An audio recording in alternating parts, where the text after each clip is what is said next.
বিসমিল্লাহির রহমানির রহিম। পরম করুণাময় ও অসীম দয়ালু আল্লাহর নামে শুরু। ومن أحسن قولا ممن دعا إلى الله وعمل صالحا وقال إنني من المسلمين। দিন চলে যাব আমরা সবাই, থাকবো না আমরা কেহ, শুধু মাটির নিচে পড়ে রবে দেহ, শুধু মাটির নিচে পড়ে রবে দেহ। একদিন চলে যাব আমরা সবাই, থাকবো না আমরা কেহ, শুধু মাটির নিচে পড়ে রবে দেহ, শুধু মাটির নিচে পড়ে রবে দেহ। আসসালামু আলাইকুম ওয়া রাহমাতুল্লাহি ওয়া বারাকাতুহু। বিসমিল্লাহির রহমানির রহিম। আলহামদুলিল্লাহি রাব্বিল আলামিন ওয়াস সালাতু ওয়াস সালামু আলা সাইয়্যিদিল মুরসালিন নবিয়িনা মুহাম্মদ ওয়া আলা আলিহি ওয়া সাহবিহি আজমাইন। আম্মা বাদ, ফাকাদ ক্বালা আল মুআল্লিফ রাহিমাহুল্লাহু তাআলা ওয়া আন ইবনে উমর রাদিয়াল্লাহু আনহুমা ক্বাল গাযাওতু মা রাসূলিল্লাহি সাল্লাল্লাহু আলাইহি ওয়াসাল্লাম কিবালা নাজদিন فوازينا العدو فصاففناهم فقام رسول الله صلى الله عليه وسلم فصلى بنا فقامت طائفة معه وأقبلت طائفة على العدو وركع بمن معه ركعة وسجد سجدتين ثم انصرفوا مكان الطائفة التي لم تصلي فجاءوا فركع بهم ركعة وسجد سجدتين ثم سلم فقام كل واحد منهم فركع لنفسه ركعة ওয়াসাজাদা সাজদাতাইন মুত্তাফাকুন আলাইহি ওয়াল লাফযু লিল বুখারী। আল্লাহ পাক রব্বুল আলামিনের যাবতীয় প্রশংসা যে আল্লাহ পাক রব্বুল আলামিন 5 ওয়াক্ত সালাত ফরজ করেছেন যে কোনো অবস্থায় প্রত্যেক মুসলিমের ওপর, যেই ব্যক্তি পাগল নয়, যে সাবালক, তার উপর আল্লাহ পাক রব্বুল আলামিন 5 ওয়াক্ত সালাত ফরজ করেছেন। সুখে হোক, দুঃখে হোক, শোকে হোক, ভয়ের অবস্থায় হোক আর নিরাপদ অবস্থায় হোক। সালাত এবং সালাম নাজির প্রেমী মুহাম্মদ রাসূলুল্লাহ সাল্লাল্লাহু আলাইহি সাল্লামের পর যিনি রণক্ষেত্রে জিহাদের ময়দানেও সালাত কাজা করেননি, জিহাদের বাহানায় অজুহাতে সালাতে নামাজে ওয়াক্ত থেকে, সময় থেকে বিলম্ব করেননি, প্রত্যেকটি নামাজ নিজ নিজ ওয়াক্তে আদায় করেছেন। আমাদের বুলুগুল মারামের দর্সের বিষয়বস্তু সালাতুল খৌফ। গত সপ্তাহে সালাতুল খৌফের ভূমিকা এবং একটি হাদিস, যে হাদিসটিতে সবচেয়ে প্রসিদ্ধ যে তরিকা সালাতুল খৌফের রয়েছে যুদ্ধের ময়দানে, তা বর্ণনা করা হয়েছে। আজকে বাকি তরিকাগুলি কয়েকটি বর্ণনা করব হাদিসগুলির আলোকে, আর এর সাথে সংশ্লিষ্ট যেসব মাসায়েল রয়েছে সেগুলি যা হাদিসে আসবে এবং সেই হাদিসগুলিতে ইস্তেমবাত হতে পারে সেগুলি পেশ করার চেষ্টা করব। আব্দুল্লাহ বিন উমর রাদিয়াল্লাহু তাআলা আনহুমা থেকে বর্ণিত, তিনি বলছেন, গাযাওতু মা রাসূলিল্লাহ সাল্লাল্লাহু আলাইহি কিবালা নাজদিন, রাসূলুল্লাহ সাল্লাল্লাহু আলাইহি ওয়াসাল্লামের সাথে আমি যুদ্ধ করেছি।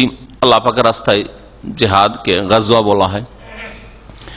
যুদ্ধ করেছি কিবালা নাজদ, নাজদের উদ্দেশ্যে, নাজদের এলাকায়। নাজদ বলা হয় উঁচা জমিকে, আরব ভূমির উঁচা এলাকা। হেজাজের পরে, মক্কা মদিনার পরে যখন আপনি কাসিমের দিক থেকে বেরিয়ে আসবেন, 500 কিলোমিটার কাছাকাছি কাসিম শুরু হয়ে যাচ্ছে। এই এলাকা থেকে শুরু করে রিয়াজ, বর্তমান রিয়াজের এলাকা আর রিয়াজের আশেপাশের এলাকা, রিয়াজ, কাসিম থেকে রিয়াজ আসতে যতগুলি শহর রয়েছে, মাজমা হোক, জুলফি হোক আর সাকরা হোক, আরও যেসব শহরগুলি রয়েছে, এক কথায় ছোটোখাটো এই সমস্ত এলাকা, এমনকি ইরাক পর্যন্ত, পূর্ব দিকে ইরাক পর্যন্ত এসব এলাকা মক্কা মদিনার এলাকার তুলনায়, যাকে পুরাতন ভাষায় হেজাজ বলা, হেজাজের তুলনায় উঁচু এলাকা। আর প্রত্যেক উঁচা এলাকাকে, উঁচা জমিনকে নাজদ বলা হয়। যেমন আমাদের দেশে উঁচা এলাকাগুলিকে বরিন্দ্র বলা হয়, হ্যাঁ, আঞ্চলিক ভাষায় বরিন্দা জমি বলা হয়। যেসব এলাকায় বানবন্যা উঠে না, গোটা এলাকা সব ডুবে গেছে, হয়তো দেশ ডুবে গেছে, কিন্তু উঁচা যেগুলো বরিন্দ্র এলাকা সেগুলো উঁচা হয়ে আছে, পানি উঠে নেই। নাজদের এলাকায় যুদ্ধ করতে আমরা এসেছিলাম রাসূলুল্লাহ সাল্লাল্লাহু আলাইহি ওয়াসাল্লামের সাথে। সেটা মদিনা থেকে পূর্ব দিকে কাসিম এলাকার কোন এক এলাকায় হবে। ফাওয়াজাইনাল আদু, আর আমরা মুখোমুখি হইলাম শত্রুর। শত্রু মানে কাফের, কোরআন হাদিসের ভাষায় শত্রু হচ্ছে কাফের। দুনিয়ার জন্য, দুনিয়ার স্বার্থের জন্য কারো সাথে দ্বন্দ্ব রয়েছে, শত্রুতা রয়েছে, সে দিন ইসলামের পরিভাষায় শত্রু নয়। ফাসাফাফনাহুম, এবং তাদের সামনে আমরা সারিবদ্ধ হইলাম, কাতার লাগাইলাম মানে সারিবদ্ধ হইলাম। দুশ্মন শত্রুর মুখোমুখি। দুশ্মন শত্রু ওই সব কাফেররা যারা বিশেষ করে ইসলামকে বরদাস্ত করতে পারে না, ইসলামের প্রচার প্রসারে বাধা সৃষ্টি করে, নিজেরাও ইসলাম কবুল করতে চায় না, আর মুসলিমদের সাথে কোনো সমঝোতায় আসতে চায় না, সন্ধিতেও আসতে চায় না, এরা বিশেষ করে শত্রু।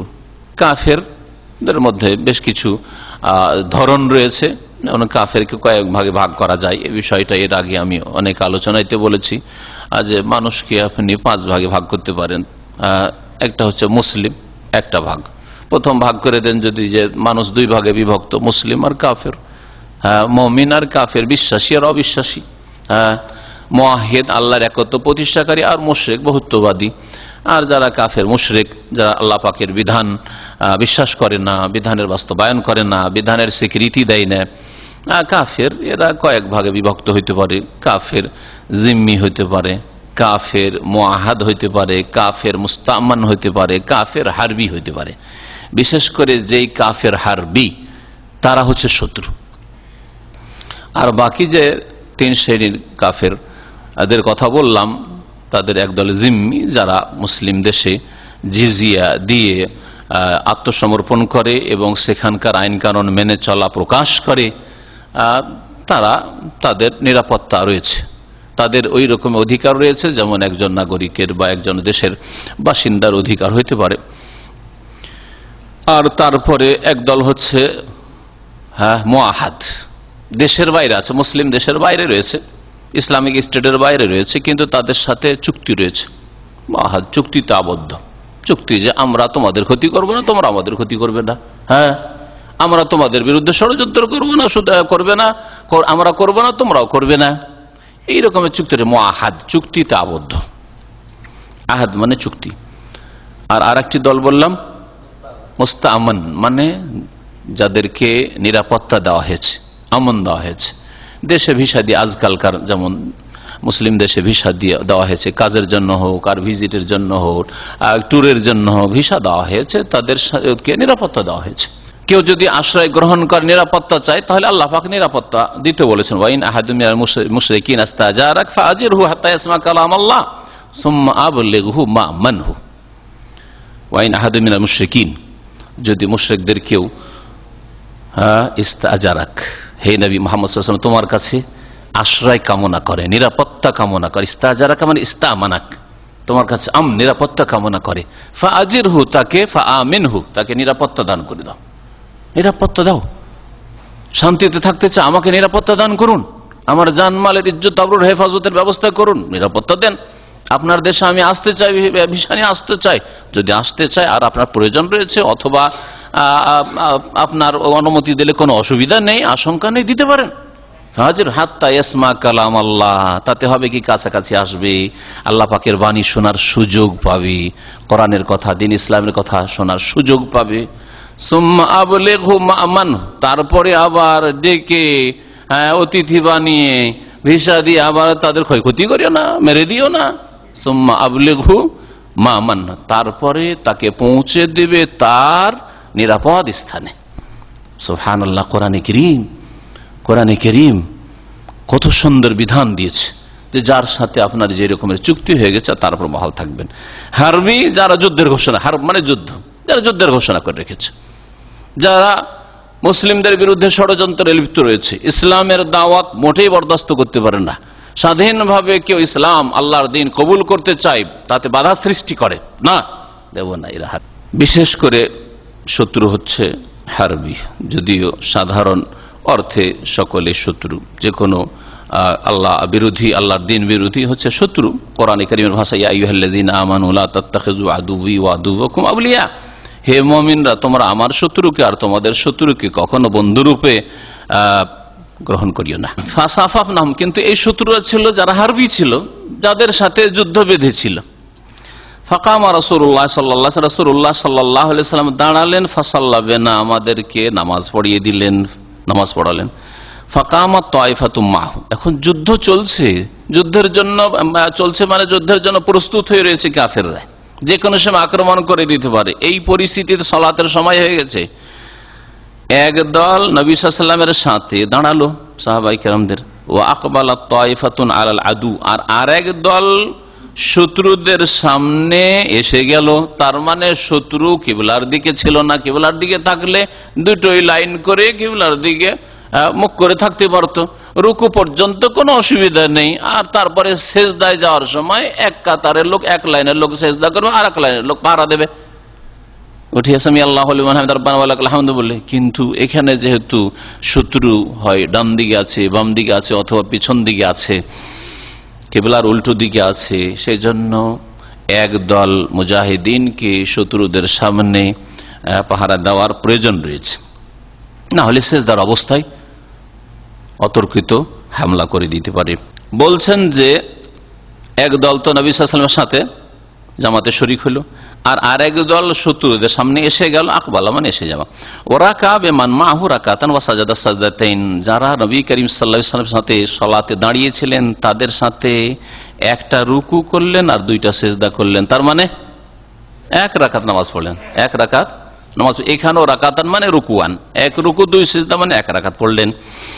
সুম্মান সারাফু মাকানা তায়েফা আল্লাতী লাম তুসাল্লি, তারপরে এই লোকেরা যারা নবী সাল্লাল্লাহু আলাইহি ওয়াসাল্লামের পিছনে এক রাকাত পড়েছিল তারা ফিরে গেল ওই দলের জায়গাতে যেই দল এখনো এক রাকাত নামাজ পড়েনি, শত্রুদের সামনে দাঁড়িয়ে আছে পাহারা দিয়ে, বাকি এক রাকাত কিন্তু কাজা করেনি। আর আগের তরিকাতে ছিল কি, ওরা ওখানে পড়ে নিয়ে সালাম ফিরে দিয়ে নবী সাল্লাল্লাহু আলাইহি ওয়াসাল্লাম এক রাকাত পড়িয়ে দিয়ে দাঁড়িয়ে থাকলেন, ওরা আর এক রাকাত পড়ে নিয়ে দুই রাকাত পড়ে সালাম ফিরে নামাজ শেষ করে তারা চলেই গেল। পার্থক্য হইল না? আগের তরিকাটি সবচেয়ে ভালো, যেটা ইমাম আহমদ বিন হাম্বল পছন্দ করেছেন, ওইটাই সবচেয়ে প্রসিদ্ধ সালাতুল খাফের তরিকা। আর এতে এক রাকাত পড়ে চলে গেল দুশমনের সামনে। ফাজা, তারপরে বলছেন যে তারপরেও দ্বিতীয় যে দলটি ছিল যারা এখন এক রাকাত পড়েনি, সেই দলটি আসলো, আসার পরে তাদের সাথে রাসূলুল্লাহ সাল্লাল্লাহু আলাইহি ওয়াসাল্লাম একটি রুকু করলেন, দুই সিজদা করলেন, মানে আর এক রাকাত পড়ালেন। নবী করিম সাল্লাল্লাহু আলাইহি ওয়াসাল্লাম কয় রাকাত হলো? দুই রাকাত, আর এদের এক এক রাকাত হলো। সুম্মা সাল্লামা, তারপরে রাসূলুল্লাহ সাল্লাল্লাহু আলাইহি ওয়াসাল্লাম সালাম ফিরে দিলেন, রাসূলুল্লাহ সাল্লাল্লাহু আলাইহি ওয়াসাল্লাম সালাম ফিরে দিলেন। ফাকামা কুল্লু ওয়াহিদ মিনহুম ফারাকা লিনাফসি রাকাতান, তারপরে এদের প্রত্যেককে একা একা দাঁড়িয়ে গেল নবী সাল্লাল্লাহু আলাইহি ওয়াসাল্লাম সালাম ফেরার পরে, কারণ দ্বিতীয় দল এসেছে তাদের এক রাকাত হয়েছে, তাই না? আর আগের দল তো এক রাকাত পড়ে চলে গেছে। ফারাকা লিনাফসি রাকাতান, আর এক রাকাত করে, মানে এক রুকু করলো আর সাজদা সাজদা, তাই না, দুই সেজদা করলো, মানে আর এক রাকাত করে পড়ে নিল। নিজে নিজে সবাই নিজে নিজে যেন এক রাকাত করে কি করলো, ওরা সম্পন্ন করলো, এইভাবে পড়লো। মুত্তাফাকুন আলাইহি, বুখারী মুসলিমের হাদিস, ওয়াল্লাফজুল বুখারী, সহিহ বুখারী হাদিস। এই তরিকা সম্পর্কে ভাষ্যকার বলছেন যে এটি হচ্ছে দ্বিতীয় পদ্ধতি নামাজ পড়ার। আসিফাতুস সানিয়া মিন সালাতুল খৌফ, সালাতুল খৌফের দ্বিতীয় পদ্ধতি আহাদুল আওজু আসিত্তা আল মাশহুরা, প্রসিদ্ধ 6টি অথবা 7টি। আর গত সপ্তাহে বলেছিলাম যে সুনানে আবু দাউদে সবচেয়ে বেশি সুন্দর করে তরিকাগুলি একত্রিত হয়েছে, ওই হাদিসগুলি সংকলিত হয়েছে। তো এটা হচ্ছে দ্বিতীয় তরিকা। ওয়া হাদিস ওয়া হাযা ফিস সাহিহাইন, আর এই হাদিস সাহিহাইন বুখারী মুসলিমে রয়েছে, শব্দগুলি যদিও বাক্যগুলি বুখারীর। আর বর্ণনাকারী নিজেই স্বয়ং জিহাদের ময়দানে ছিলেন আব্দুল্লাহ বিন উমর রাদিয়াল্লাহু তাআলা আনহুমা। এই হাদিসের খোলাসা সারমর্ম সম্পর্কে বলছেন যে এর তরিকা হচ্ছে সিফাতু হাযিহিস সালাহ, এই সালাতের তরিকা হচ্ছে আইয়াজা আলাল ইমামুন নাসা তায়েফাতাইন, ইমাম তার সাথী সঙ্গীদেরকে, মুজাহিদিনদেরকে দুই ভাগে বিভক্ত করে দেবে। তায়েফাতুন তাহরুসু তিজাহাল আদু, এক দল দুশমনের সামনে পাহারা দেবে। ও তায়েফাতুন তুসাল্লি মাহু, আরেক দল নবী সাল্লাল্লাহু আলাইহি ওয়াসাল্লামের সাথে নামাজ পড়েছে, তার মানে আমিরের সাথে নামাজ পড়বে। ফায়ুসাল্লি বিতায়েফাতিল উলা রাকাতান ওয়া সাজদাতাইন, প্রথম দলকে একটি রুকু দুই সিজদা মানে এক রাকাত পড়িয়ে দিবে। সুম্মা তামজি, তারপরে চলে যাবে ইলা জিহাতিল আদু, দুশমনের দিকে, লিল হারাসা, পাহারা দেওয়ার জন্য। বেদুন ইতমামে সালাতে, নামাজ কিন্তু পুরা করবে না, এক রাকাত পড়েই চলে গেছে। সুম্মা তাতি তাইফাতুস সানিয়া, দ্বিতীয় দল আসবে যারা এক রাকাত এখনো পড়েনি ইমামের সাথে। ফায়ুসাল্লি বিহিমুল ইমাম ওয়া রাকাতান ওয়া সাজদাতাইন, এক রাকাত ইমাম তাদেরকে নামাজ পড়ে তাশাহুদ পড়বে। ওয়া ইউসাল্লিমু ওয়াহদাহু লিতামামিস সালাতি, যেহেতু ইমামের 2 রাকাত নামাজ সম্পূর্ণ হয়ে গেছে আর কসরের দূরত্বেও আছে। সাধারণত কসরের দূরত্বে জিহাদের ময়দান থাকে একমাত্র এই ওহদ আর খন্দকের যুদ্ধ ছাড়া, বাকি সবগুলি দূরের জিহাদ ছিল কসরের দূরত্বে। তো তাশাহুদ পড়বে আর একা সালাম ফিরে দেবে ইমাম। সুম্মা তাউদু হাযিহি তাইফা ইলা মাকানি হারাসাতিহা বিদুনি সালাম, দ্বিতীয় দলটিও সালাম ফিরবে না, আবার পাহারার জায়গায় চলে যাবে। আগের দলটি যেহেতু এক রাকাত পড়ে, সুম্মা তাতি তাইফাতুল উলা ইলা মাকানি আউয়াল, ওই প্রথম দলটি যে এক রাকাত পড়ে চলে গেছে তারা আবার ফিরে আসবে, আসার পরে ওয়া তুসাল্লি ফি মাকানি তাকরিল মাশি, আর তারা এখন নামাজ পড়া শুরু করবে এক রাকাত করে। এক রাকাত পড়েছিল, এক রাকাত যে বাকি আছে ওরা পড়বে। ফাতুতিম্মু সালাতা ওয়াহদাহা, সব এক একই নামাজ পড়বে। যেমন নামাজ মসবুক কাজা করে, মসবুক আমরা ওটা কাজা বলি, কাজা আসলে শরীয়তের ভাষায় অন্য জিনিস। কাজা কোনটাকে বলে? কাজা হচ্ছে নামাজের ওয়াক্ত যদি পার হয়ে যায় ওইটা হচ্ছে শরীয়তের ভাষায় কাদা। আর নামাজের টাইম আছে, আর টাইমে যদি কেউ বিলম্ব করে পড়ে, মসবুক 2 রাকাতে আমার সাথে পেলো, বাকির 2 রাকাত পেলো না, আমাদের দেশীয় ভাষা ওটা কি বলছি? 2 রাকাত আমি বাকি কাজা করলাম, এটাকে আসলে কাজা, এটা দেশি ভাষায় কাজা, আরবি ভাষায় এটা কাজা বলে, এটাকে আদা বলা হয়, আদাই করলেন আপনি। যদি আপনি মসবুক মানে ইমামের সাথ ধরতে পারেননি, ইমাম থেকে পিছিয়ে যাওয়া লোক, ফজিলত কম পেলেন, নেকি কম পেলেন। আর যদি অবহেলা করে গাফিলতিতে আপনি এরকম মসবুক হন তো গুনাহগারও হলেন। দ্বিতীয় দলটি যে এক রাকাত পড়ে গিয়েছিল, সুম্মা তাতি তাইফাতুস সানিয়া, দ্বিতীয় দল আছে, ফাতুনিমু সালাতা ওয়াহদাহা, একা একা তারা, প্রথম দল 2 রাকাত পড়া হয়ে গেছে, এক রাকাত নবী সাল্লাল্লাহু আলাইহি ওয়াসাল্লামের সাথে বা ইমামের সাথে, যে ইমাম থাকবে তাদের সাথে, আর এক রাকাত একা একা পুরা করলো, আবার ওরা পাহারা দেওয়া শুরু করবে, এরা তখন বাকি এক রাকাত পড়বে। লিআন্নাহুম লাম ইয়াদখুলু মাআল ইমাম ফি আউয়ালিস সালাত, ইমামের সাথে শুরুতে তারা নামাজে লাগেনি, তো শেষ ইমামের দ্বিতীয় রাকাত ছিল আর ওদের প্রথম রাকাত ছিল, এক রাকাত পড়ে গেছে, বাকি আর এক রাকাত পড়ে তারা একা একা নামাজ পুরা করে সালাম ফিরবে। এই তরিকাতে বলছেন যে এতে হরকত, নড়া চড়া, যাওয়া আসা, এতে খুব বেশি, কাসীরা, খুব বেশি। ওয়ালাইসা ফিহা তামামুল ইক্তিদা বিল ইমাম, ইমামের সাথে পুরোপুরি ইক্তিদা, অনুসরণ হয় না। ইমাম সালাম ফিরল, এরা কিন্তু সালাম না ফিরিয়ে চলে, এক রাকাত পড়ে সালাম না ফিরিয়ে চলে গেল, ঠিক না? ফাসিফাতুল উলা আফজালু মিনহা, সেই জন্য প্রথম তরিকা যেটি সালেহ বিন খাওয়াত প্রখ্যাত তাবী সাহাল ইবনে আবি হাতমা রাদিয়াল্লাহু তাআলা আনহু থেকে বর্ণনা করেছেন, ওইটি সবচেয়ে উত্তম। প্রথমটি ইমাম আহমদ রহমতুল্লাহ আলাইহি পছন্দ করেছেন, আর এই যে আব্দুল্লাহ বিন উমর রাদিয়াল্লাহু তাআলা আনহুর সহিহ বুখারী মুসলিমের হাদিস রয়েছে, এটা হানাফি মাযহাবের উলামারা পছন্দ করেছেন। এই তরিকাটি যেটি এখন আমাদের সামনে, এটা হানাফি উলামারা পছন্দ করেছে। আমাদের কাছে সবগুলি জায়েজ, যতগুলি রাসূলুল্লাহ সাল্লাল্লাহু আলাইহি ওয়াসাল্লাম থেকে সহিহ সনদে প্রমাণিত, সবগুলি জায়েজ। জায়েজ তাদের কাছে, শুধু উত্তম আর অনুত্তম কোনটা বেশি উত্তম হবে, কোনটা বেশি পছন্দনীয়, এইটাই শুধু ইখতিলাফ রয়েছে এই বিষয়ে। ওয়ান জাবির রাদিয়াল্লাহু আনহু قال شهدت مع رسول الله صلى الله عليه وسلم صلاة الخوف فصففنا صفين صف خلف رسول الله صلى الله عليه وسلم والعدو بيننا وبين القبلة فكبر النبي صلى الله عليه وسلم وكبرنا جميعا ثم ركع وركعنا جميعا ثم رفع رأسه من الركوع ورفعنا جميعا ثم انحدر بالسجود والصف الذي يليه وقام الصف المؤخر في نهر العدو فلما قضى السجود قام الصف الذي يليه فذكر الحديث. وفي رواية ثم سجد وسجد معه الصف الأول فلما قاموا سجد الصف الثاني ثم تأخر الصف الأول وتقدم الصف الثاني وذكر مثله. وفي آخره ثم سلم النبي صلى الله عليه وسلم وسلمنا جميعا رواه مسلم ولأبي داود عن أبي عياش الزرقي مثله وزاد إنها كانت بعصفان. লম্বা হাদিস জাবের রাদিয়াল্লাহু তাআলা আনহু থেকে বর্ণিত। এটি হচ্ছে তৃতীয় তরিকা সালাতুল খাউফের, জিহাদের ময়দানে নামাজ পড়ার।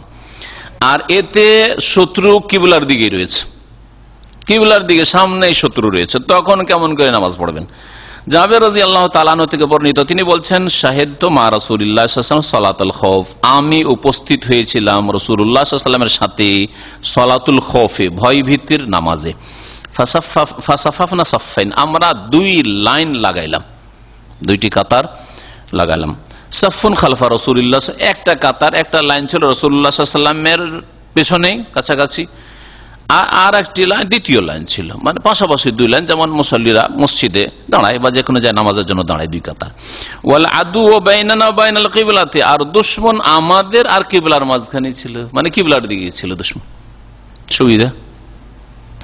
ফাকাব্বার নবী সাল্লাল্লাহু আলাইহি ওয়াসাল্লাম কাব্বারনা জামিয়ান, তখন নবী সাল্লাল্লাহু আলাইহি ওয়াসাল্লাম তাকবীরে তাহরিম আল্লাহু আকবার নামাজ শুরু করলেন, আমরা সকলেই তাকবীর বললাম। তাহলে দুই লাইন, মুসল্লি মুক্তাদি সকলে একসাথে তাকবীর দেবে আর নামাজ শুরু করবে ইমামের পিছনে। সুম্মা রাকা ওয়া রাকানা জামিয়ান, নবী সাল্লাল্লাহু আলাইহি ওয়াসাল্লাম রুকু করলেন, আমরা সকলেই রুকু করলাম। রুকু পর্যন্ত অসুবিধা নেই, সামনের দিক থেকে যদি আক্রমণ করে আসে তো রুকু করলো, টের পাবেন, বুঝতে পারবেন সামনের দিক থেকে আসছে শত্রু, কাছাকাছি আসার আগে সেই সময় নামাজ ছেড়ে দেওয়া জায়েজ হবে শত্রুকে প্রতিহত করার জন্য।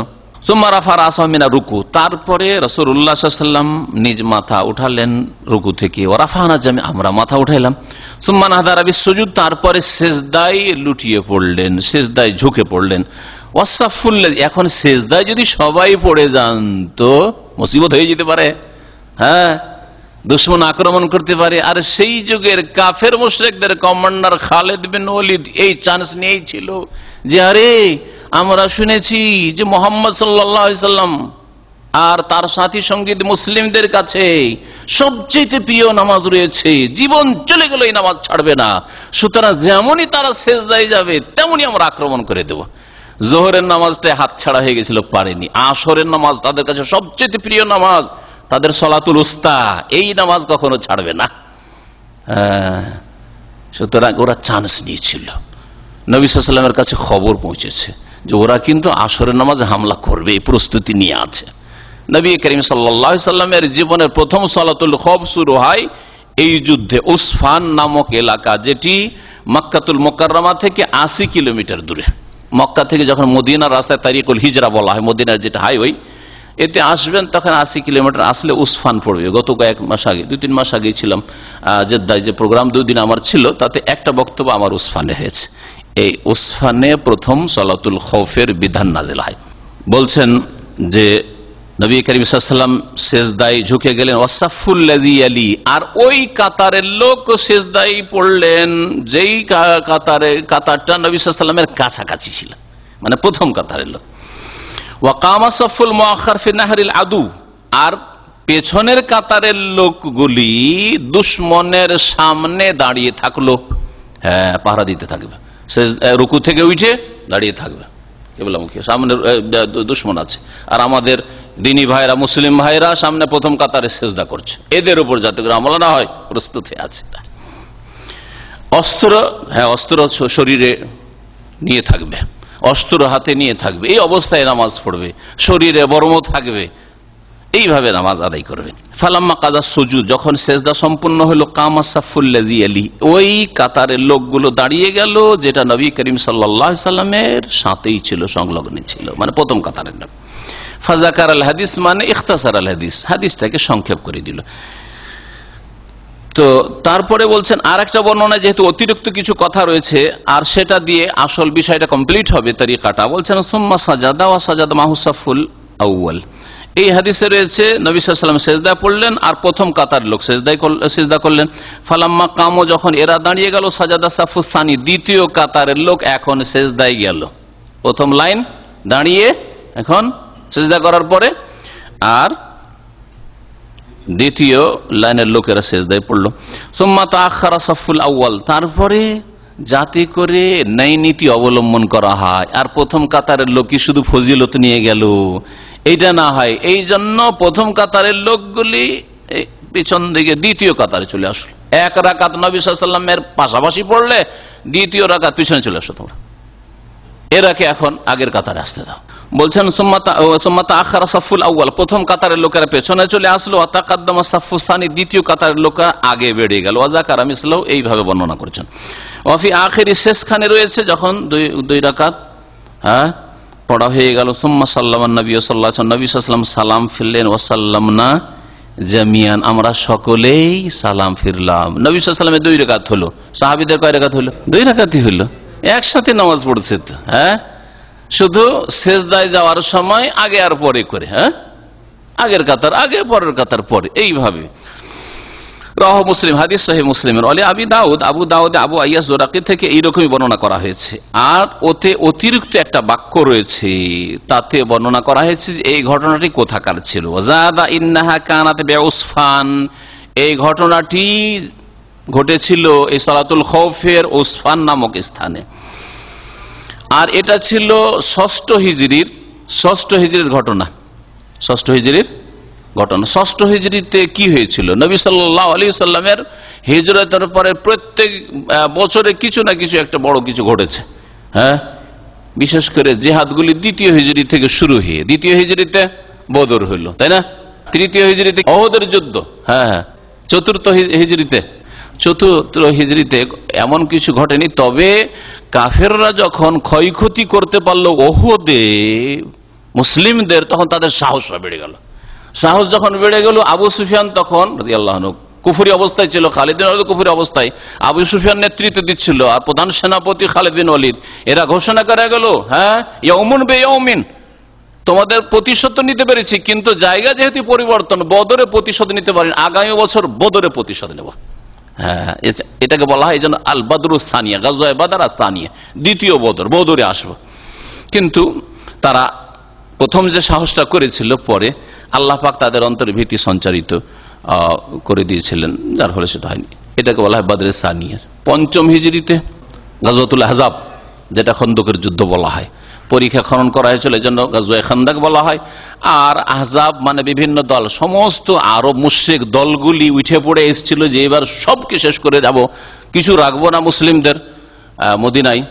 তো এই জন্য এটাকে গাজওয়াতুল আহজাব, এই মর্মে সূরা আহজাব নাযিল হয়েছে এবং সূরা আহজাবে এর দৃশ্য কিছু তুলে ধরা হয়েছে। আর তারপরে ষষ্ঠ হিজরিতে হুদাইবিয়ার সন্ধি, সুলহ হুদাইবিয়ার সন্ধি ষষ্ঠ হিজরিতে। এই হুদাইবিয়ার সফর যখন এই উসফানে পৌঁছে, ওখান থেকে তখন নবী করিম সাল্লাল্লাহু আলাইহি ওয়াসাল্লাম রাস্তা বদলে দিয়ে হুদাইবিয়ায় পৌঁছে গেলেন। যে কাফেররা যেহেতু টের পেয়ে গেছে যে আমরা চলে এসেছি, আমরা রাস্তা পরিবর্তন করি, হুদাইবিয়া গিয়ে পৌঁছলেন, ওখানে গিয়ে বাধাপ্রাপ্ত হয়ে গেলেন। আর হুদাইবিয়া থেকে আগে বাড়তেই দিল না কাফেররা। হুদাইবিয়ার সন্ধি হলো, ফিরে আসলেন, আগামী বছর উমরা করবে, এবার আমাদের জিদ পুরা করবো, যেতে দেব না মুসলিমদেরকে, মক্কায় ঢুকতে দেব না। সপ্তম হিজরিতে উমরাতুল কাজা হলো, যেহেতু চুক্তি হলো, তো উমরাতুল কাজায় গেলেন, চুক্তির ভিত্তিতে উমরা করতে গেলেন, একটা ঘটনা। আর সপ্তম হিজরিতে খাইবারের যুদ্ধ হয়েছে, যে গাজওয়ে খাইবার, হ্যাঁ জি। অষ্টম হিজরিতে কি হলো? ফতে মক্কা, মক্কা বিজয় হলো। আর তারপরে পরেই কি হলো? হুনাইনের যুদ্ধ ওই সফরেই হলো। আর তারপরে তায়েফ, এগুলো হলো গাজওয়ে তায়েফ। আর তারপরে নবম হিজরিতে, মক্কা বিজয়ের আগে না পরে? মক্কা বিজয়ের পরে হইল, জি হ্যাঁ। দশম হিজরিতে হজ্জাতুল বাদা, বিদায় হজ হইল। দেখলেন যে এইভাবে যদি মুখস্থ না রাখতে পারেন, তো আপনি ইসলাম নবীর জীবনীর কতরে জানেন, আর কমপক্ষে মোটা মোটা কথাগুলি, হ্যাঁ, হেডলাইনগুলি তো জানা থাকতে হবে। এগুলো হচ্ছে হেডলাইন। তো বলছেন যে গাজওয়াত উসফান সানাতা সিত, এই উসফানের যুদ্ধ বা যুদ্ধের পরিস্থিতি যে তৈরি, সামনে শত্রু চলে এসছে, এটা ছিল ষষ্ঠ হিজরিতে। কানান নবী সাল্লাল্লাহু আলাইহি ওয়াসাল্লাম মাহু আসহাবুহু, নবী সাল্লাল্লাহু আলাইহি ওয়াসাল্লাম এবং তার সাথে তার সাহাবায়ে মুহরিমিনা ফি উমরাতিল হুদাইবিয়া, ইহরামের অবস্থায় ছিলেন, যুদ্ধ করার জন্য যাননি। আসলে যুদ্ধ করার জন্য যাননি, যুদ্ধের পরিস্থিতি তৈরি হয়ে গেছে, সামনে দুশমন চলে এসছে, এরকমটা হয়েছে। ফাওয়াজাদু খালিদান আল ওয়ালিদ আলা খাইলিল মুশরিকিনা বিউসফান ফি মিআতাই ফারিস, 200 জন অশ্বরোহী ঘোড়সওয়ার, তাদেরকে নিয়ে এই খালিদ বিন ওয়ালিদ মুশরিকদের নেতৃত্বে উসফানে এসে পৌঁছে গেছে। মুসলিমদেরকে ধরবো আর যুদ্ধ করবো, মারবো। নবী সাল্লাল্লাহু আলাইহি ওয়াসাল্লাম সাহাবায়ে কেরামরা যুদ্ধের জন্য প্রস্তুতি নিয়ে যাননি। ফাফাতাহুমুল হুজুম আলা নবী সাল্লাল্লাহু আলাইহি ওয়াসাল্লাম ওয়া আসহাবি ফি সালাতি যুহর, আর ওদের উদ্দেশ্য যে যোহরের নামাজের সময় হামলা করে দেবে, কিন্তু যোহরের নামাজে ওরা হামলা করার সুযোগ পায়নি, নামাজ হয়ে গেছে। ফাস্তাআদ্দুল হুজুম আলাইহিম ইযা দাখালু ফি সালাতিল আসর, হ্যাঁ, আসরের নামাজ খুব প্রিয়, আসরের নামাজে ঢুকলেই আমরা হামলা করব। ফাআনজালাল্লাহু সালাতাল খৌফ, তখন আল্লাহ পাক সালাতুল খৌফের আয়াত নাজিল করে দিলেন। গত সপ্তাহে যে আয়াতের কথা উল্লেখ করেছি, ফাফাতাতিল ফুরসাতু খালিদান, খালিদ আর চান্স পেল না। ওয়ালিল্লাহিল হামদ, আলহামদুলিল্লাহ। ফাহাযি হিয়া আউয়ালু সালাতুল খৌফ, এটি হচ্ছে ইসলামের ইতিহাসে প্রথম ভয় ভীতির নামাজ সালাতুল খৌফ, জিহাদের ময়দানের নামাজ।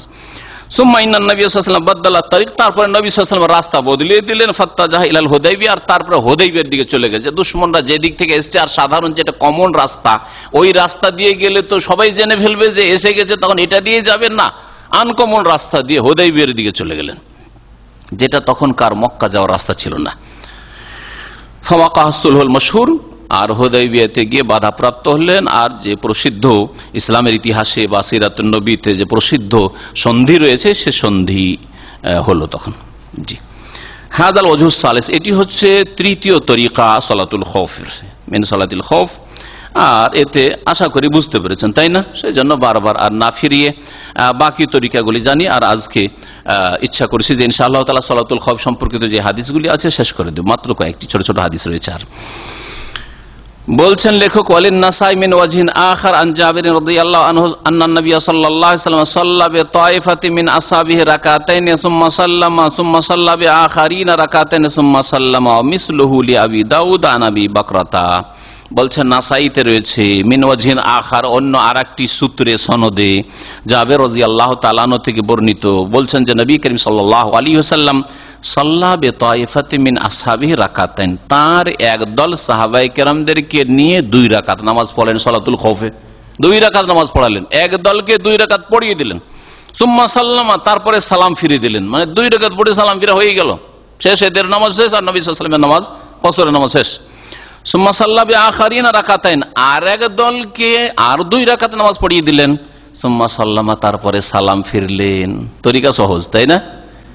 তাহলে মুক্তাদিদের 2 রাকাত কসরের নামাজ হলো, নবী করিম সাল্লাল্লাহু আলাইহি সাল্লামের 2 রাকাত পড়ে সালাম ফিরলেন, আবার 2 রাকাত পড়ে সালাম ফিরলেন, 4 রাকাত হলো। কি পুরা নামাজ হলো না ডবল নামাজ হলো? 2 বার নামাজ পড়লেন, ডবল নামাজ পড়লেন। ডবল নামাজ যদি কোন মুসল্লি পড়ে, তো শরীয়তের বিধান হচ্ছে প্রথম নামাজটি হবে ফরজ আর দ্বিতীয় নামাজটি হবে নফল। জি, যেমন মুআয ইবনে জাবাল রাদিয়াল্লাহু তাআলা নবী করিম সাল্লাল্লাহু আলাইহি ওয়াসাল্লামের পেছনে সহিহ বুখারী হাদিস রয়েছে, এশার নামাজ পড়তেন, প্রথমটি হয়তো তার ফরজ, আর তারপরে তার গোত্রের মসজিদে গিয়ে তার গোত্রের লোকেরা ধরলো যে আপনি আমাদের মধ্যে বেশি আলেম আর জ্ঞানী গুণী মানুষ, কোরআনের পণ্ডিত, দ্বীনের পণ্ডিত, আপনার আর ইমামতিতে আমরা নামাজ পড়বো। তখন তিনি বলেন, আমি এই 1000 গুণ ফজিলত আর রাসূলুল্লাহ সাল্লাল্লাহু আলাইহি ওয়াসাল্লামের সোহবত আর রাসূলুল্লাহ সাল্লাল্লাহু আলাইহি ওয়াসাল্লামের পেছনে নামাজ পড়া, এই ফজিলত আমি ছাড়বো না। যদি একান্ত পড়তেই হয় আমার পেছনে নামাজ, তো অপেক্ষা করো, আমি মসজিদ নববী থেকে নামাজ পড়ে আসি, তারপরে তোমাদেরকে এসে নামাজ পড়াবো। তো প্রথম নামাজটি মুআয ইবনে জাবালের কি হতো? ফরজ হইতো, আর দ্বিতীয়টিতে নফল তার হইতো। নফলের পিছনে মুক্তাদিরা কি পড়তেন? হ্যাঁ, ফরজ পড়তেন। তাহলে নফলের পিছনে ফরজ পড়া জায়েজের একটি দলিল মুআয ইবনে জাবালের ঘটনা, আর একটি দলিল স্বয়ং আমল রাসূলুল্লাহ সাল্লাল্লাহু আলাইহি ওয়াসাল্লামের এই হাদিস, যে রাসূলুল্লাহ সাল্লাল্লাহু আলাইহি ওয়াসাল্লাম এক দলকে 2 রাকাত পড়িয়ে দেন, ফরজ আদায় হলো, তারপরে দ্বিতীয়বারে নফল পড়ছেন, আর মুক্তাদি দ্বিতীয় দল ফরজ নামাজ পড়ছে। সুতরাং ইক্তেদাউল মুফতারিজ বিল মুতানাফিল, নফল আদায়কারীর পেছনে ফরজের ইক্তেদা করা জায়েজ বা শরীয়ত সম্মত, এতে কোনো অসুবিধা নাই। কিন্তু মযহাবধারীরা অনেকে এই হুকুমটি মানে না, আর তারা বিভিন্ন রকমের এই যে তাওয়িল আর এই সেই করে, যে নিয়তে পার্থক্য হয়ে গেল। নিয়তে পার্থক্য হলে কোনো যায় আসে না, যেখানে আমাদের কাছে শরীয়তে দলিল রয়েছে, দলিল রয়েছে। জি, অমিসলহুলি আবি দাউদ, আর এই রকমই আবু দাউদ, এই তরিকাটি আবু দাউদেও রয়েছে, সুনান আবি দাউদে, কিন্তু সাহাবীর নাম হচ্ছে আলাদা, বর্ণনাকারী হচ্ছেন আবু বকর রাদিয়াল্লাহু তাআলা আনহু। জি, এটাও ঘটনা জাতুর রেকার ছিল। এর আগে জাতুর রেকার প্রথম হাদিসটি ছিল, হ্যাঁ, জাতুর রেকার। তাহলে জাতুর রেকা আর প্রথম তরিকা আলাদা, এই তরিকা আলাদা। এই তরিকাতে 2 রাকাত করে নবী সাল্লাল্লাহু আলাইহি ওয়াসাল্লাম নামাজ পড়িয়ে দিয়েছেন, তাই না? আর ওতে কিন্তু এরকম নাই, হ্যাঁ, ঠিক না?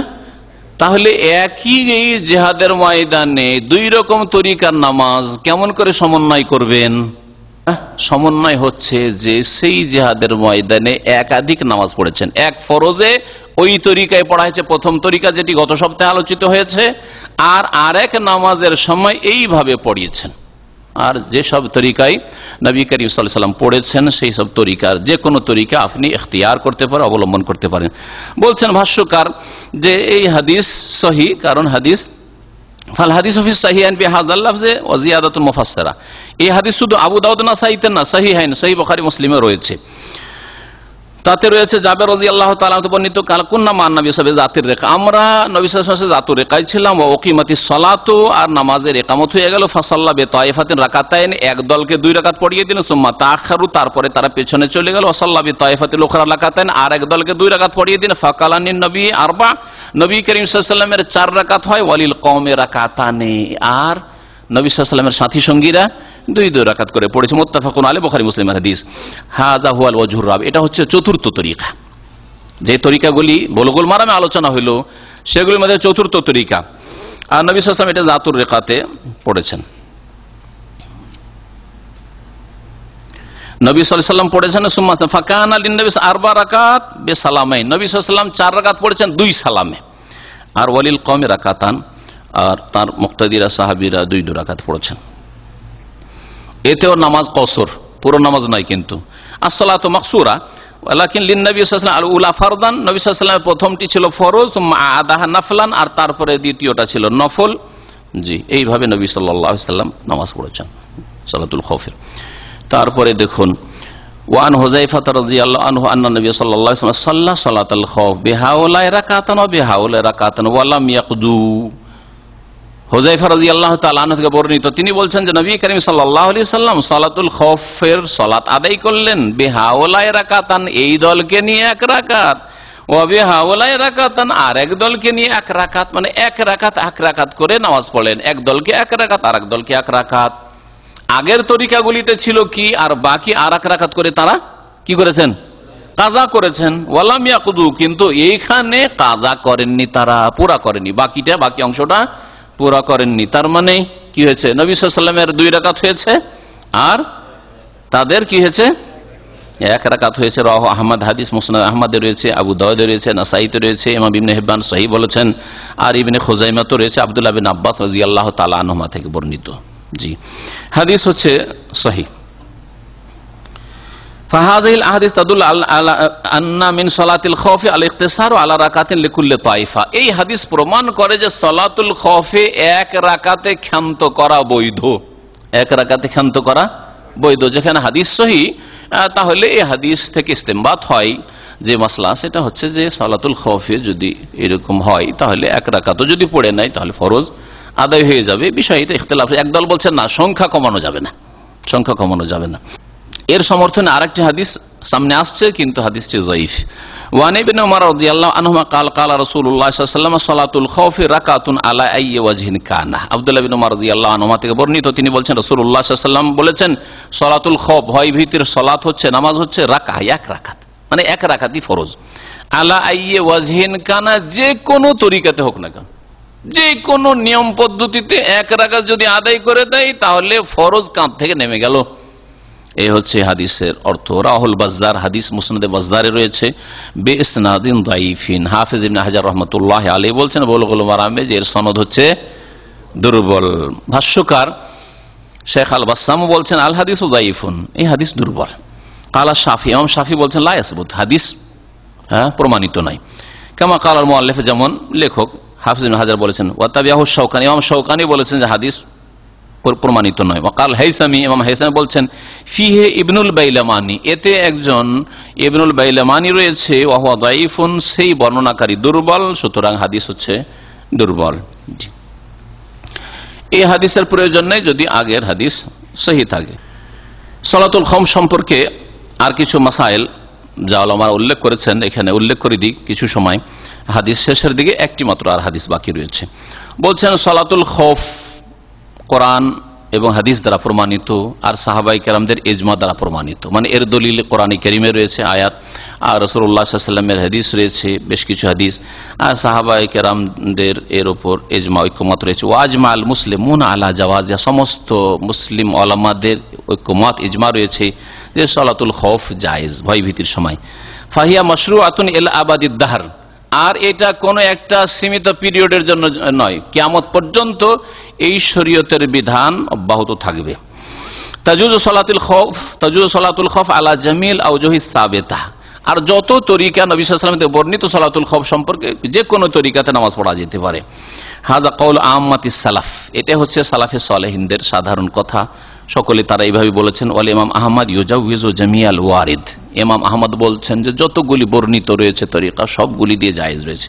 অমিসলুহু ফুকাহুল হাদিস, এইরকমই ফুকাহে মুহাদ্দিসিন, হাদিসের যারা পণ্ডিত এবং তারা ফুকাহা, তারাও এই মতই পোষণ করেছেন। ইমাম ইবনুল কাইয়িম রাহমাতুল্লাহ আলাইহি বলছেন সাহাত সালাতুল খৌফ আনিন নবী সাল্লাল্লাহু আলাইহি ওয়াসাল্লাম ফি আরবাতি মাওয়াজি, নবী সাল্লাল্লাহু আলাইহি ওয়াসাল্লাম থেকে সহিহ সূত্রে প্রমাণিত যে নবী সাল্লাল্লাহু আলাইহি ওয়াসাল্লাম 4টি স্থানে সালাতুল খৌফ পড়েছেন। জাতুর রিকাই পড়েছেন, বাতনে নখলে পড়েছেন, আর পড়েছেন উসমানে, আর চতুর্থ জায়গা হচ্ছে জি কারদ, যেটাকে গাজওয়াতুল গাবা বলা হয়।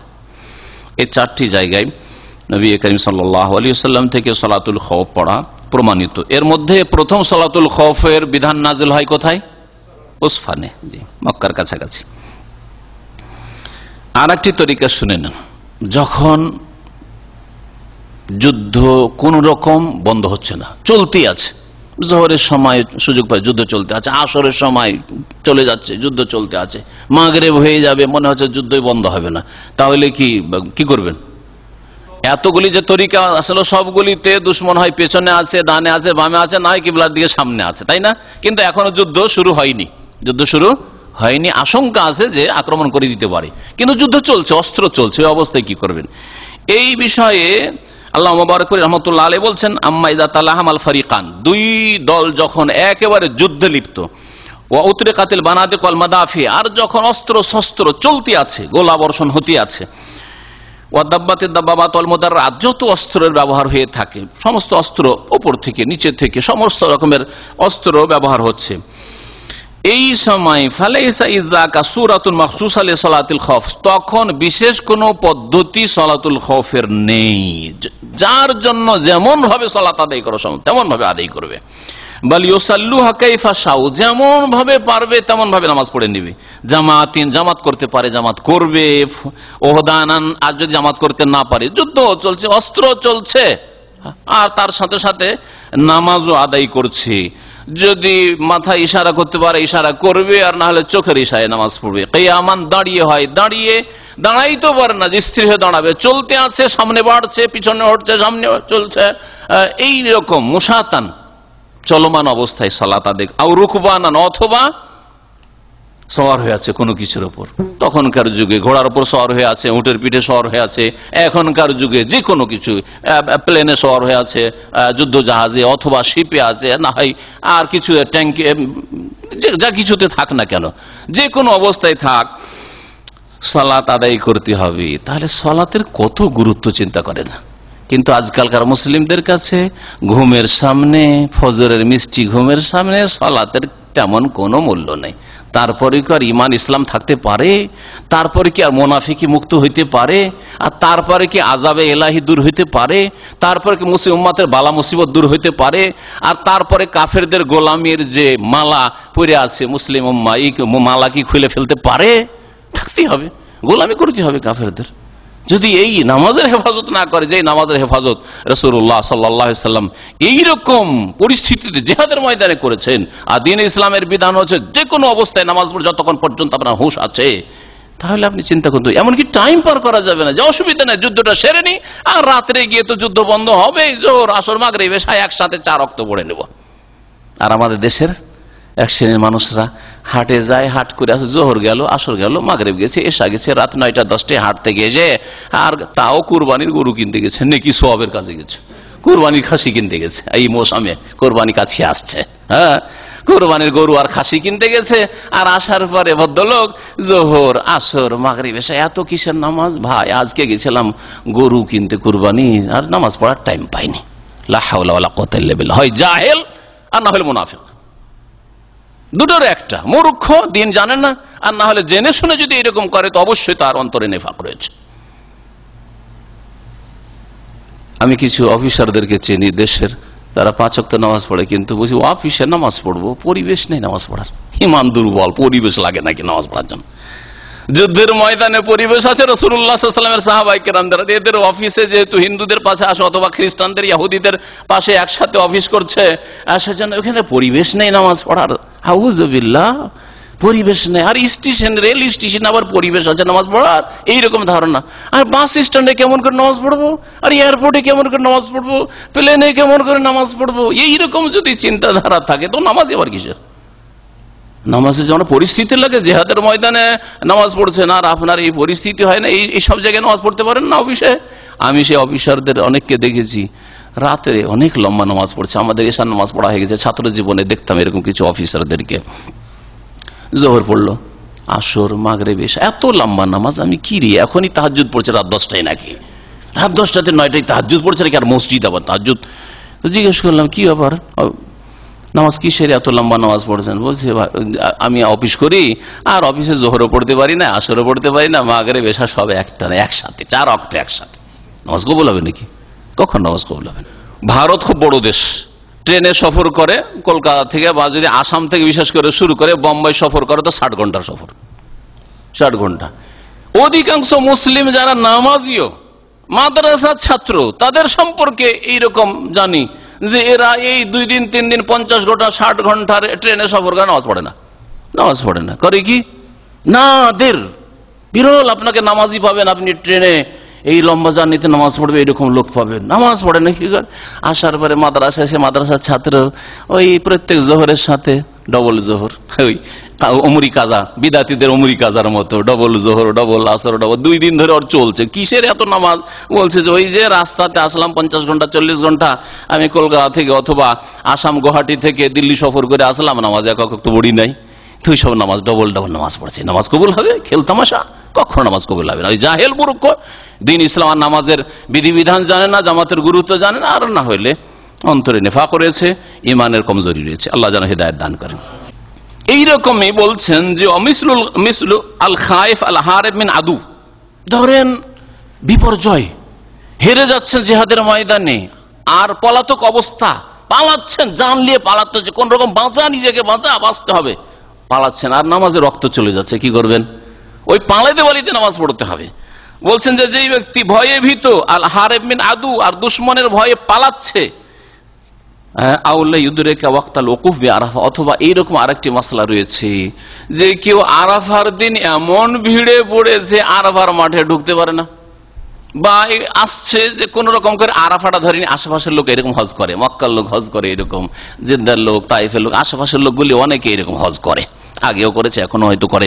এখন তো বাস টাসের হয়তো বা গাড়িতে আসছে, এরকম গাড়ি জামে পড়েছে, কিন্তু আগের যুগে তো আর জামের ব্যাপার সবার না, হেঁটে আসছে। কিন্তু এখন দেখছে যদি আমি নামাজ পড়ি তাহলে সূর্য ডুবে যাবে, বা সূর্য ডুবলেও তো আরাফার ওয়াজিব টাইম শেষ হয়ে যায়, কিন্তু তারপর তার চলবে। সূর্য ডুবিয়ে দিয়ে বেরোতে, সূর্য ডুবানো ওয়াজিব, দিনে থাকেন অথবা রাতে থাকেন, সহি বিধান। রাতেও যদি থাকেন না, ও দেখতে পাচ্ছে যে আমি কোন রকম করে আরাফায় যেতে যেতে যদি আমি এখানে রাস্তায় নামাজ পড়ি, এশার নামাজ পড়ি, তাহলে কি হবে? ফজর হয়ে যাবে। আর ফজর হয়ে গেলে আরাফায় অবস্থানের কমের পক্ষে যেটুকু টাইমের প্রয়োজন ছিল, যে 1-2 মিনিট কমপক্ষে আরাফাতে ঢুকে যাও ফজর আগে, সেটাও পাবো না, তাহলে হজ হলো না। আল হাজ্জু আরাফা, আল হাজ্জু আরাফা, হজ হচ্ছে আরাফার নাম। তো এইরকম যদি পরিস্থিতি থাকে, এগুলি হচ্ছে কেমন এমার্জেন্সি অবস্থা, তাই না? যা আমাকে এত কষ্ট করে এসছি আর এই 10 মিনিট 5 মিনিটের জন্য হজটা পাবো না, এইরকমও যদি থাকে, তাহলে কি করতে হবে? হাঁটতে থাকুক, আরাফার উদ্দেশ্যে হাঁটছে, দৌড় দিচ্ছে আর নামাজ পড়ছে, দুশ্মন থেকে জান বাঁচাবার জন্য পালাচ্ছে আর নামাজ পড়ছে, এইরকম নামাজ আদায় করতে। ফাইন্না বলছেন যে এইভাবে কালা শেখ ইজালাম ইয়াবকা মিন ওয়াক্তিল ওকুফ ইল্লা মিকদারা যিহাবিহি, শুধু এতটুকু টাইম আছে যে কোন রকম এই টাইমটা কন্টিনিউ যদি চলতে থাকে, দৌড়তে থাকে, আরাফায় গিয়ে ঢুকতে পারবে। ফাইন্না ইউসাল্লিহা সালাতা খায়েফিন, তাহলে সালাতুল খাউফের মতো হাঁটবে, দৌড়বে আর নামাজ পড়বে। ও মাসিন, হাঁটতে হাঁটতে নামাজ পড়বে। আর রাকিবিন, অথবা বাহনে চড়ে আছে আর ওই অবস্থায় নামাজ পড়বে। আল্লাহ পাক রব্বুল আলামিন সালাতুল খাউফের অবস্থায় অস্ত্র নামিয়ে রাখতে, শরীর থেকে সরিয়ে রাখতে নিষেধ করেছেন। আল্লাহ বলছেন ওয়ালিয়াখুযু আসলিহাতাহুম। ওই আয়াত, সালাতুল খাউফের আয়াতের একটা অংশ হচ্ছে যে তারা যেন নিজের আসলেহা, অস্ত্র শস্ত্রগুলি নিজে ধারণ করে থাকে, আপনার হাতে নাগালে থাকে, হাতে থাকে, শরীরে থাকে, হ্যাঁ, যে কোনো সময় আপনি নিয়ে প্রস্তুত হইতে পারবেন, 1 মিনিটও লাগবে না, 10-20 সেকেন্ডের মধ্যে আপনি প্রস্তুত করে দিতে পারবেন। এইরকম প্রস্তুতি নিয়ে জিহাদের ময়দানের সালাত আদায় করতে হবে।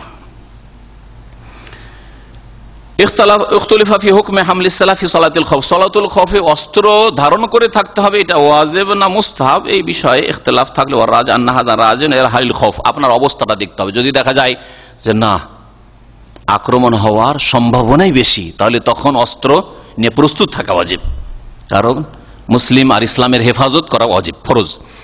আর যদি দেখা যায় যে না এত সম্ভাবনা নেই, হয়তো 10% সম্ভাবনা আছে, 90% সম্ভাবনা নাই, তাহলে তখন অস্ত্র আপনি নামিয়ে রেখে নামাজ পড়তে পারেন, কিন্তু উত্তম হচ্ছে অস্ত্র রাখার সাথে। শেষ হাদিস সালাতুল খৌফের। ওয়ান ইবনে উমর রাদিয়াল্লাহু আনহুমা মারফুআন লাইসা ফি সালাতিল খৌফি সাহউন। আব্দুল্লাহ বিন উমর রাদিয়াল্লাহু তাআলা আনহুমা থেকে বর্ণিত মারফু, মানে নবী করিম সাল্লাল্লাহু আলাইহি ওয়াসাল্লাম বলেছেন, কি বলছেন? লাইসা ফি সালাতিল খৌফি সাহউন, সালাতুল খৌফে সহ সিজদা নেই। সালাতুল খৌফে সহ সিজদা নেই। ভ্রম হইলে, ভুল হইলে, ওয়াজিব ছুটে গেলে সালাতুল সহ সিজদা কিসে লাগে? হ্যাঁ, মাদ্রাসায় পড়েছে, আমাদের এই ভাইকে জিজ্ঞেস করছি, বলতে পারবেন? ওয়াজিব ছুটে গেলে। আর ব্যাস, হ্যাঁ হ্যাঁ, 3টি ক্ষেত্রে লাগে, 3টি ক্ষেত্রে সহ সিজদা লাগে। বলেন, কে বলতে পারেন? বেশি হলে, কম হলে, মানে ওয়াজিব কম হয়ে গেল, ওয়াজিব ছুটে গেল, এইটা হচ্ছে ওয়াজিব ছুটে। আর সন্দেহ হইলে, শাক, এজা শাক্কা আহাদুকুম ফি সালাতিহি, যদি সন্দেহ হয় 3 পড়লাম না 4 পড়লাম, এরকম যদি সন্দেহ হয়, তাশাহুদটা পড়লাম কি পড়লাম না সন্দেহ হচ্ছে। সালাতুল খৌফে সহ সিজদা নেই। আখরাজাহু দারকুতনি, হাদিসটি ইমাম দারকুতনি সংকলন করেছেন বিইসনাদিন যায়িফিন, কিন্তু সনদ হচ্ছে যায়িফ, দুর্বল, হাদিস হচ্ছে যায়িফ। ইমাম দারকুতনির সাথে সাথে ইবনে হিব্বানও যায়িফ বলেছেন। এই হাদিস যখন যায়িফ, সুতরাং এখান থেকে মাসলা ইস্তেমবাতের কোনো প্রয়োজন নেই। তাহলে এটা দলিল হইতে পারে না যে সালাতুল খৌফে সহ সিজদা নেই, না সহ সিজদা নেই আমরা ধরবো না, কারণ হাদিস যায়িফ। কিছু কিছু ওলামারা বলছেন যে যেহেতু সহ সিজদার চাইতে গুরুত্বপূর্ণ বিষয়গুলি সালাতুল খৌফে মাফ আছে, ডিসকাউন্ট আছে। হ্যাঁ, 2 রাকাত কমপক্ষে কসরে, সেখানে 1 রাকাতের বৈধতার যখন সহিহ হাদিস রয়েছে, তারপরে রুকনের ক্ষেত্রেও ছাড় রয়েছে। অনেক রুকন ছুটে যাচ্ছে, তারপরেও হ্যাঁ, রুকন হচ্ছে দাঁড়ানো, দাঁড়াতে পারছেন না, হ্যাঁ, এইরকম বিভিন্ন রুকন ছুটে যাচ্ছে, ইতমিনান ইত্যাদি, তারপরে আরো যে সব জিনিস রয়েছে, অনেক কিছু ছুটে যাচ্ছে। সুতরাং সহ সিজদা যদি ছেড়েও দেয়, সহ হয়েছে, হয়তো ভুল হয়েছে আর বা সন্দেহ হয়েছে, কিন্তু সহ সিজদা যদি না করে তবে কোনো অসুবিধা নাই। কিন্তু যদি সহ সিজদা করায় কোনো অসুবিধা না থাকে, দুশ্মনের আশঙ্কা হামলার না থাকে, তাহলে সহ সিজদা। সাধারণ নামাজে যেমন সহ সিজদা রয়েছে, তেমনি সালাতুল খৌফে সহ সিজদা রয়েছে। এখান থেকে আমরা এই মাসলা ইস্তেমবাত করব যে সহ সিজদা রয়েছে, কারণ আমাদের সামনে যে হাদিস রয়েছে যে সহ সিজদা সালাতুল খৌফে নেই, সেই হাদিসটা আমাদের কাছে যায়িফ, সহিহ নয়। আল্লাহু আ'লাম ওয়া সাল্লাল্লাহু আলা নবিয়িনা মুহাম্মদ ওয়া আলা আলিহি ওয়া সাহবিহি আজমাইন।